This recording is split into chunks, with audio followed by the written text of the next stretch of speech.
परेशानी है राजा, बोला कैसे संभाली ई जवानी है राजा।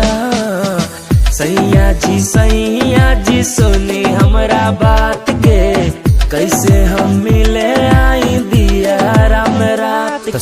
सुतल होयन बाबूजी घर के दुआरी, तू अंगना के पार कर आवा पिछुआरी। 10 डेग चल बुत पार फुलवारी, ए करे जा धीरे चल पहले बाड़ू साड़ी। आवा कभी जान खरियानी ओरी हो, हम मन करिया तू गोर बाड़ू हो। एक बीता जमीन हम छोड़बे ना करेम, त तहारा के जान बोला काहे छोड़ी हो। कोचिंग जाए के बहाने हमसे मिल ना हो, दे हम काट के करे जाए अपन दिल दाना हो। ना देव जा तू अमर पाली हमके सारी लगी दाढ़ी में, ए मोर करे जा, ए मोर करे जा, तू तो निक लगेलू साड़ी में। ए मोर करे जा, तू तो निक लगेलू साड़ी में।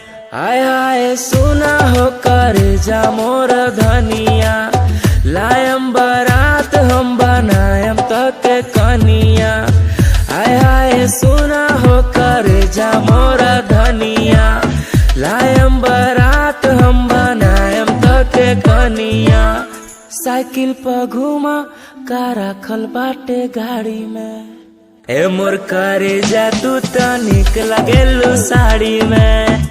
ए मोर करे जा, तू तो निक लगेलू साड़ी में।